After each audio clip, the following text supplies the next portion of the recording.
न सदासिन्नो सदासित् तदानीं नासिद्रजो नो व्योमा परो यत् किमावरीवः कुह कस्य शर्मन्नम्भः किमासीत् गहनं गभीरं। सृष्टि से पहले सत नहीं था, असत भी नहीं, अंतरिक्ष भी नहीं, आकाश भी नहीं था। छिपा था क्या, कहाँ, किसने ढका था? उस पल तो अगम अतल जल भी कहाँ था।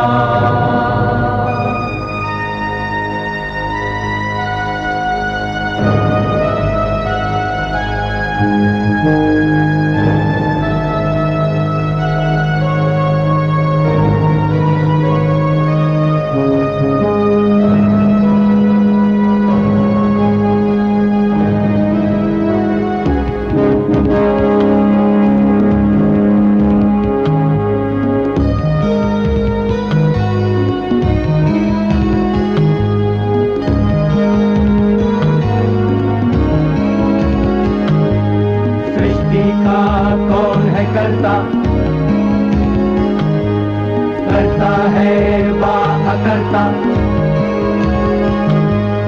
ऊंचे आकाश में रहता, सदा अध्यक्ष बना रहता।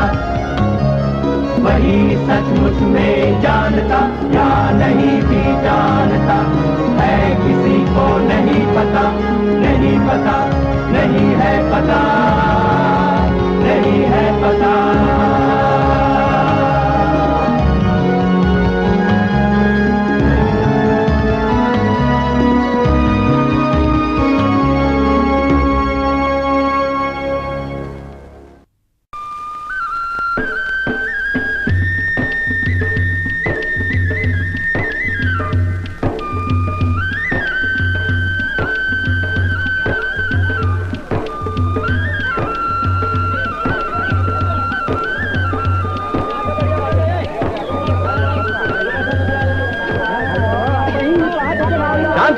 शांत हो जाइए, बैठ जाइए, उधर भी बैठ जाइए।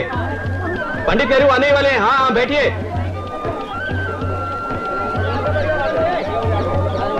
पंडित नेहरू आ गए, पंडित नेहरू आ गए, बोले पंडित नेहरू। चलो चलो।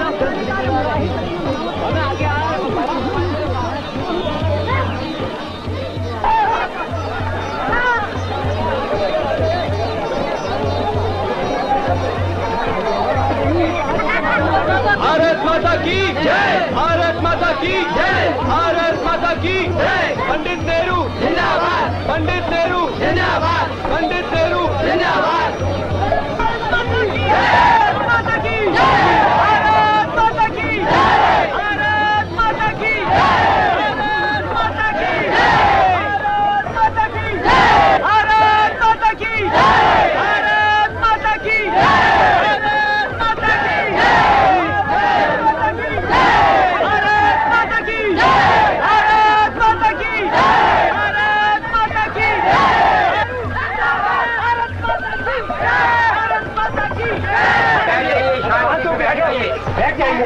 बैठ जाइए आप। बहनों, भाइयों और साथियों, आप लोग जो ये भारत माता की जय के नारे लगा रहे हैं, ये अच्छी बात है, पर आप ये भी जानते हैं कि इन नारों का मतलब क्या है? कौन है भारत माता? किसकी जीत चाहते हैं आप सब? बताइए, मैं भी जानना चाहता हूं। अच्छा तुम बताओ, कौन है भारत माता? बोलो बोलो। अच्छा तुम बताओ, कौन है भारत माता?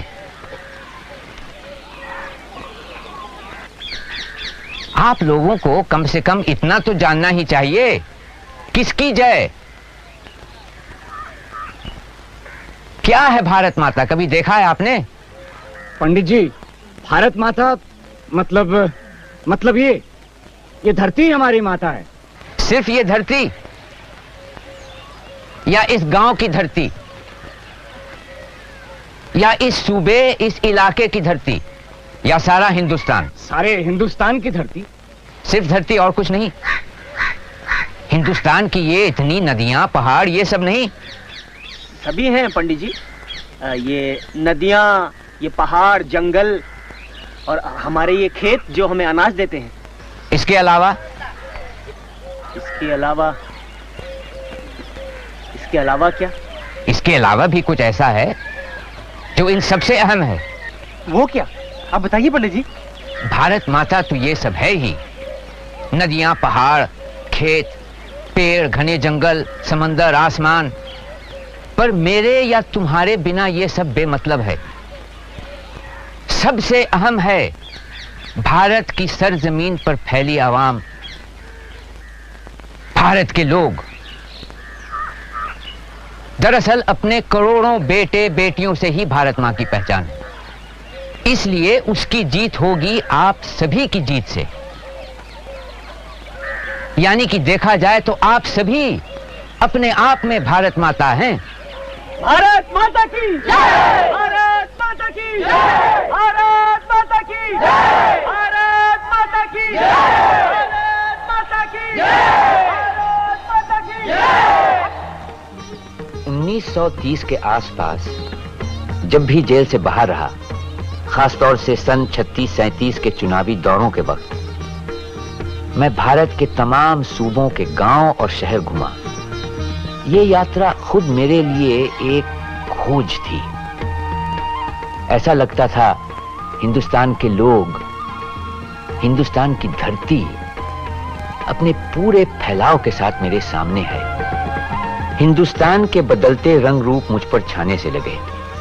इसका विस्तार या अलग अलग रंग तो पकड़ में आ जाते, पर इन सबसे अछूती इसकी आत्मा को समझना मुश्किल था। हालांकि अपने अतराफ उसे महसूस जरूर कर रहा था। जितना ही भारत को देखा, उतना ही ये एहसास बढ़ा कि मेरे या किसी के लिए भी उस कल्पना को बूझना जो ये भूमि अपने में छिपाए है, बहुत कठिन है।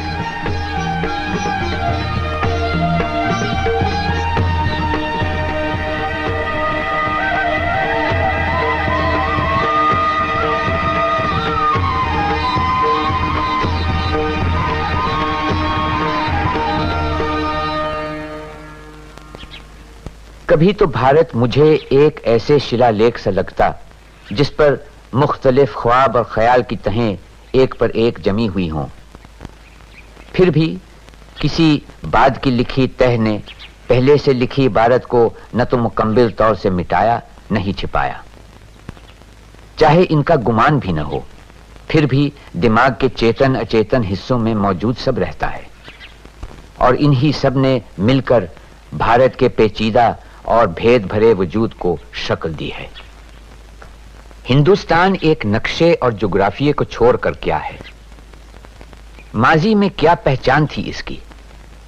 उस समय क्या था जिसने इसे इतनी शक्ति दी? क्यों ये शक्ति खोसी गई? क्या अब भी कुछ बाकी है? आज भी वो रह गया है जिसे हम जानदार और अहम कह सकें, सिवाय इसके कि बड़ी तादाद में यहां लोग बसे हैं?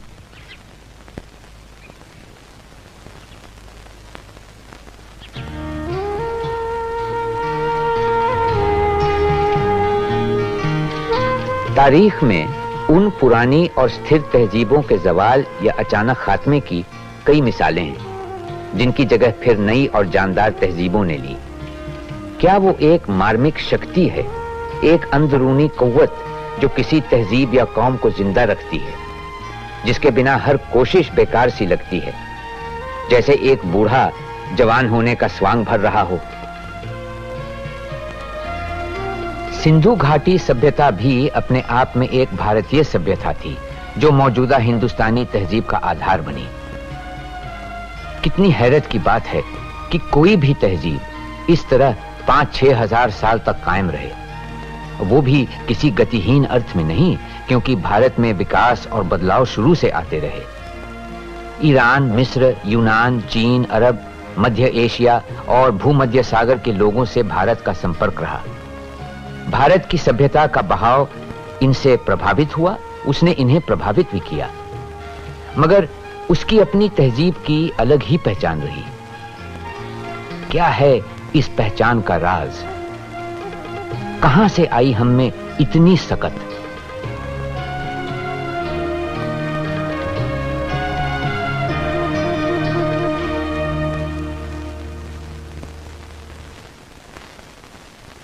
ना सदासिन्नो सदासित् तदानीं नासिद्रजो नो व्योमा परो यत् किमावरीवः कुह कस्य शर्मन्नम्बः किमासीत् गहनं गभीरं न मृत्युरासीदमृतं न तर्हि न रात्र्या अनासीत् प्रकेता। सृष्टि से पहले सत नहीं था, असत भी नहीं, अंतरिक्ष भी नहीं, आकाश भी नहीं था। छिपा था क्या, कहाँ, किसने ढका था? उस पल तो अगम अतल जल भी कहाँ था।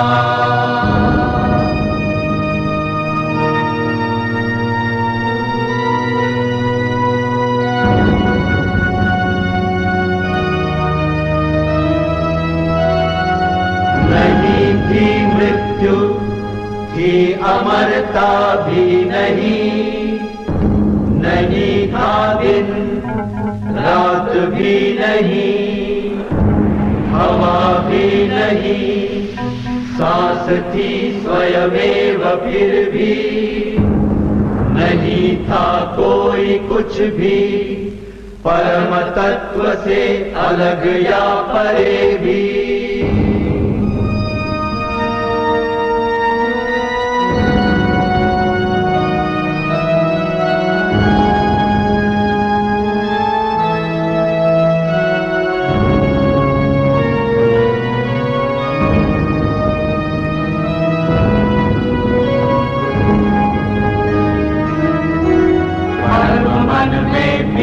पहला जो उगा काम बनकर वह जगा, कवियों ज्ञानियों ने जाना, असत और सत का निकट संबंध पहचाना। पहले संबंध के किरण धागे तिरछे, परम तत्व उस पल ऊपर या नीचे, वह था बटा हुआ पुरुष और स्त्री बना हुआ, ऊपर दाता वही भोक्ता, नीचे वसुधा सदा हो गया। सृष्टि ये बनी कैसे, किससे आई है, कहां से? कोई क्या जानता है, बता सकता है? देवताओं को नहीं ज्ञात, वे आए सृजन के बाद। सृष्टि को रचा है जिसने, उसको जाना किसने?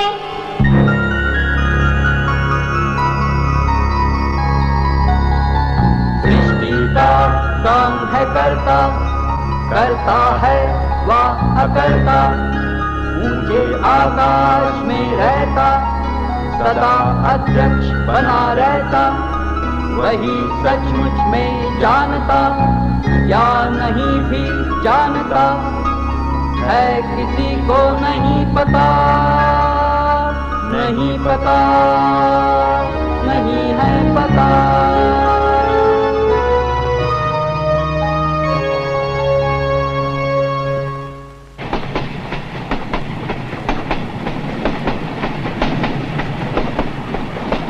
मैं हिमालय में बहुत घूमा, जो हमारे पुराण और दंत कथाओं से जुड़ा हुआ है, जिसने हमारे साहित्य, हमारे विचार पर इतना गहरा असर डाला है।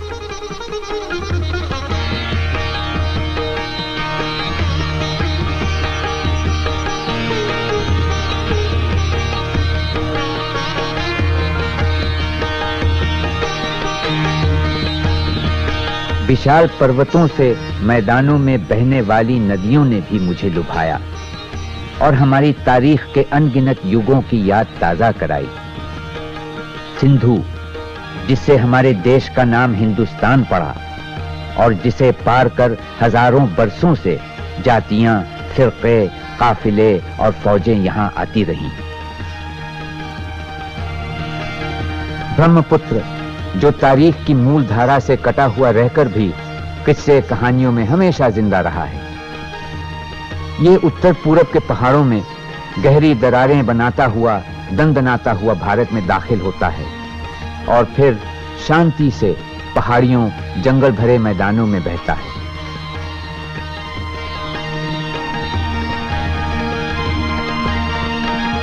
यमुना, जिसके साथ रास, नृत्य और खेल की लीलाएं जुड़ी हुई हैं।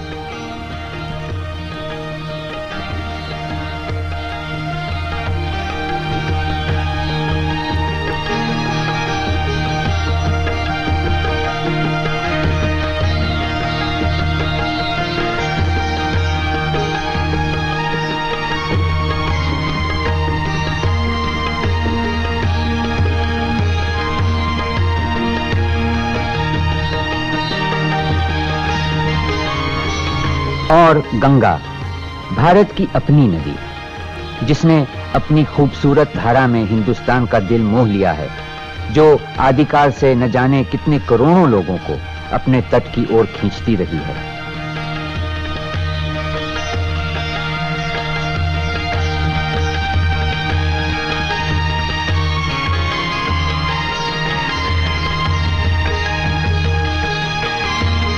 दरअसल गंगा की कहानी स्रोत से सागर संगम तक हिंदुस्तान की सभ्यता और संस्कृति की कहानी है।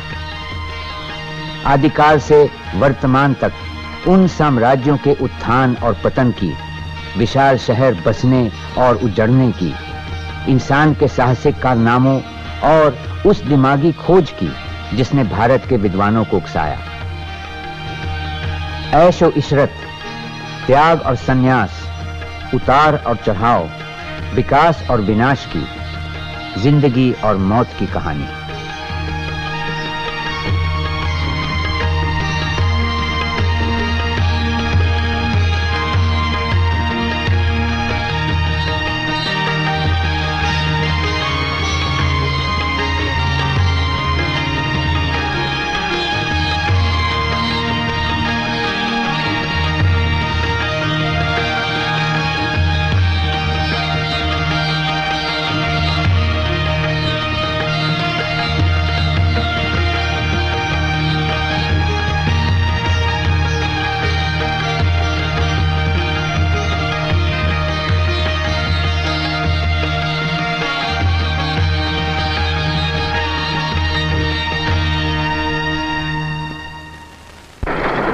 इन तमाम यात्राओं ने पढ़ी हुई तारीख को उजागर करके बीते हुए कल को समझने में मेरी मदद की। अब तक जो महज दिमागी जानकारी थी, उसमें एहसास का पहलू पनपा और जहन में बन रही हिंदुस्तान की तस्वीर में असलियत के रंग घुलने लगे।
मेरा कार निरंजन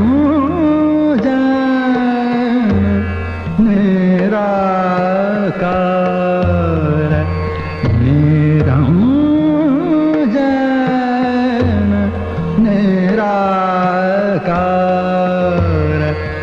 विश्व का तू पालनहार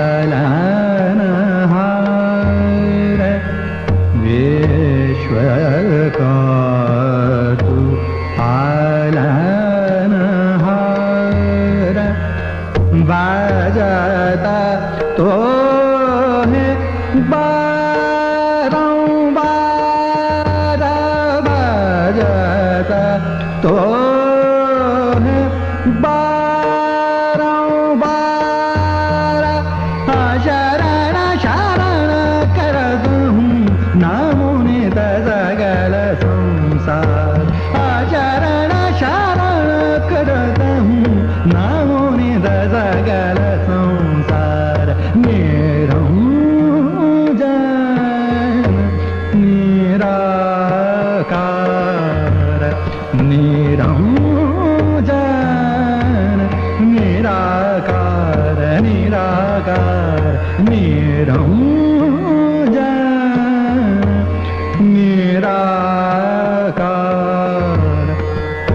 तुम ही नाद दया धाम तुम ही नाद दया धाम दया धाम दया धाम तुम ही नाद दया धाम जनकी से बुरा न काम औंदा काला आवादा काम औंदा काला आवादा काम काजो बंधन दुख बंधन मनोरंजन जग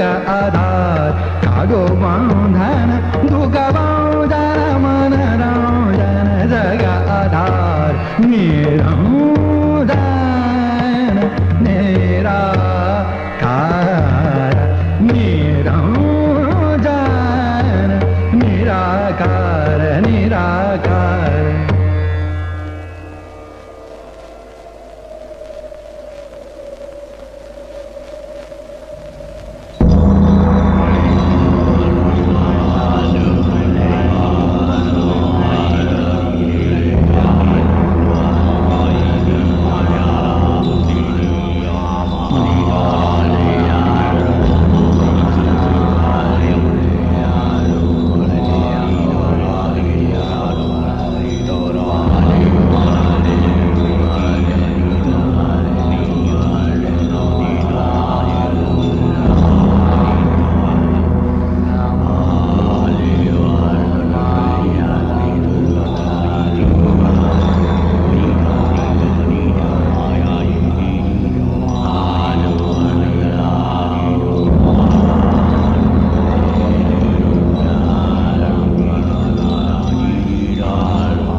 अपने पुरखों की धरती पर जीते जागते इंसान दिखने लगे, जो रोते हंसते प्यार करते तकलीफ झेलते थे, और उनमें ऐसे भी थे जो ज्ञानी और समझदार थे, जिनके दिमागों ने वो ढांचा तैयार किया जिसने भारत की तहजीब को ठोस आधार दिया, जो हजारों बरस कायम रहा।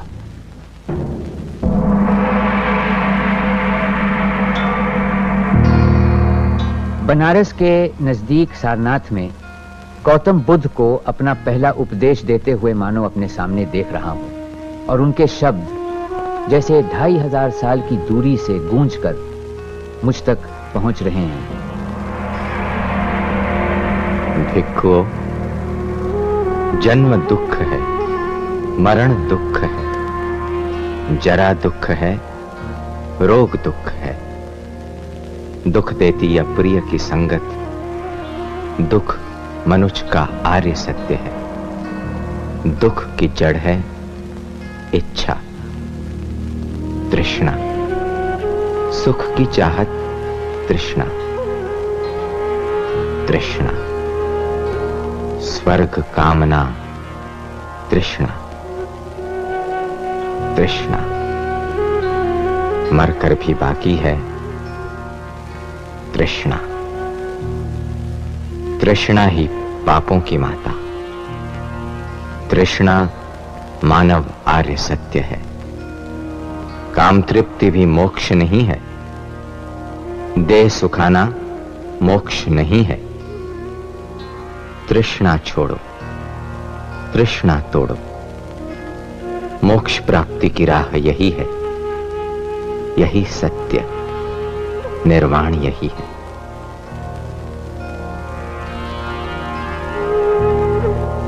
अशोक स्तंभ पर खुदे शिलालेख जो अपनी शानदार जबान में मुझे एक ऐसे इंसान का हाल बताते हैं जो सम्राट होते हुए भी किसी भी दूसरे शासक या राजा से महान था। ये आदेश हमेशा तिष्या नक्षत्र में पढ़ना और सुनना चाहिए। साल में 3 बार, कोई चाहे तो दूसरे मौकों पर भी इसे सुन सकता है। ये आदेश है देवन प्रिय राजा प्रियदर्शी का। नगरवासी कई अवसरों पर जैसे हारी बीमारी, बच्चों का जन्म या विवाह यात्रा आदि आरंभ पर कई शुभ समारोहों का आयोजन करते हैं। ऐसे अवसरों पर महिलाएं खास तौर से आयोजन करती हैं जो सारे निरर्थक और तुच्छ हैं। दूसरी ओर धम्मा से जुड़े सभी अनुष्ठान अच्छा परिणाम देते हैं। उसके अंतर्गत आते हैं नौकर या दास के प्रति शिष्ट व्यवहार, बड़ों के प्रति श्रद्धा, दूसरे जीवों से व्यवहार करते समय स्वयं पर नियंत्रण, श्रमणों और ब्राह्मणों के प्रति उदारता। ये और इसी प्रकार के दूसरे गुण ही धम्मा के अनुष्ठान हैं। धम्मा के बारे में राज आज्ञा देवन प्रिय राजा प्रियदर्शी के कहने पर खुदवाई गई है। राजा प्रियदर्शी का आदेश है हर अवसर पर नगरवासी को, व्यक्ति को दूसरे संप्रदायों का आदर करना चाहिए। ऐसा करके वो अपने संप्रदाय का प्रभाव बढ़ाएगा। यदि कोई व्यक्ति इसके विपरीत करेगा तो वो दूसरे संप्रदायों को नुकसान पहुंचाएगा और अपने संप्रदाय का असर भी कम करेगा। इसीलिए सामंजस्य की प्रशंसा की जाती है ताकि लोग एक दूसरे के सिद्धांतों को बेहतर समझ पाएं। फतेहपुर सीकरी में अकबर बिना ताज और तख्त की परवाह किए धर्म विद्वानों से बहस मुबाहिसे में जुटा है। नई मालूमात की जुस्तजू में बेसब्र मसले ए हयात के बंधन से निजात पाने की राह खोज रहा है।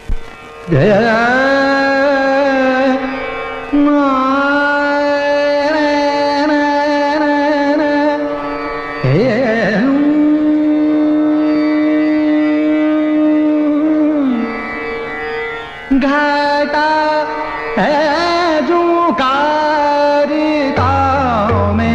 हमें एहसास है कि मुख्तलिफ मजहबों के रूहानी रास्ते जुदा हैं, रस्म रिवाज अलग हैं। हिंदू, मुसलमान, पारसी, यहूदी और ईसाई सबकी मुख्तलिफ तालीमें हैं, लेकिन हर एक मजहब पर ईमान रखने वाला सोचता यह है कि उसके मजहब की रवायतें औरों से बेहतर हैं। इस ख्याल से वो दूसरों को भी अपने अकीदे पर लाना चाहता है। अगर कोई इनकार कर दे तो उसे हिकारत से देखा जाता है और वो दुश्मन करार दिया जाता है। इन्हीं सब वजहों से हमारे दिल में तरह तरह के शक व शुबा उभरने लगे हैं। इसलिए हम चाहते हैं कि मुकर्रर दिनों पर तमाम फिरकों और मजहबों की दीनी किताबें यहां लाई जाएं और अलग अलग मजाहिब के आलिमों में बहस मुबाहिसे हों ताकि हम उन्हें सुन सकें।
हिंदुस्तान एक बहुरंगी देश है, ये तो सब जानते हैं।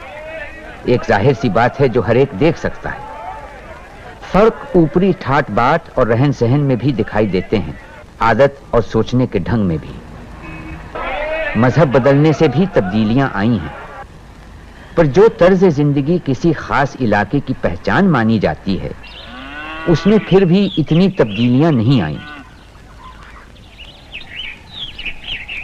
सभ्यता की शुरुआत से हिंदुस्तान के मन में एकता का एहसास जरूर रहा है, लेकिन ये एकता ऊपर से लादी गई कोई चीज नहीं, जहां सब एक तरह सोचें, एक सा रहन सहन अपनाएं। वो किसी और किस्म की एकता रही है, जहां विभिन्न सिद्धांतों को एक सा आदर सम्मान मिलता रहा। प्राचीन या मध्यकालीन युगों में एक आधुनिक राष्ट्र का ख्याल था ही नहीं, और सामंती, सांस्कृतिक या जातिबद्ध बंधन ज्यादा मतलब रखते थे। फिर भी मुझे लगता है कि तारीख के किसी भी दौर में एक हिंदुस्तानी भारत के किसी भी हिस्से में जाकर एक अपनापन जरूर महसूस करता होगा, जबकि विदेश में वो अपने आप को अजनबी समझता होगा।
इस तरह हिंदुस्तान के लंबे इतिहास के मंजर मेरे सामने से गुजरने लगे, हार जीत, उतार चढ़ाव लिए हुए।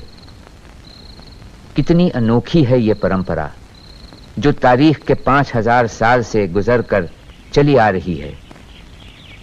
हमलों और उथल पुथल के बावजूद ये परंपरा कायम रही और उसने अवाम में फैलकर उन्हें प्रभावित किया।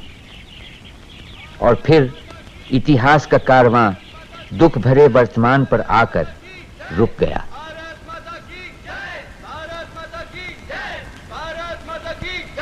कहीं दूर से नारों का शोर एक गरज की तरह मुझ तक पहुंचा। शुरू में पहचान नहीं पाया, फिर एक जानी पहचानी सी पुकार लगी जो मेरे दिल से जवाब मांग रही थी। जेल के बाहर न जाने कौन हमारे इनकलाबी नारे दोहरा रहा था। शहर के मर्द औरतें या गांव से आए किसान, जो भी थे, उन्हें सुनकर हम सब खुश हो गए और उनकी उस सलामी का दिल ही दिल जवाब भी दिया। हिरण्यगर्भात् समवर्तताग्रे भूतस्य जातः पतिरेक आसीत् सदाधार पृथिवीं जामुते मां कस्मै देवाय हविषा विधेम। वह था हिरण्यगर्भ सृष्टि से पहले विद्यमान, वही तो सारे भूत जात का स्वामी महान, जो है अस्तित्वमान धरती आसमान धारण कर। ऐसे किस देवता की उपासना करें हम हवि देकर। जिसके बल पर तेजोमय है अंबर, पृथ्वी हरी भरी स्थापित सिर, स्वर्ग और सूरज भी स्थिर। ऐसे किस देवता की उपासना करें हम हवि देकर, गर्भ में अपने अग्नि धारण कर पैदा कर, व्यापा था जल इधर उधर नीचे ऊपर, जगा जो देवों का एकमेव प्राण बनकर। ऐसे किस देवता की उपासना करें हम हवि देकर।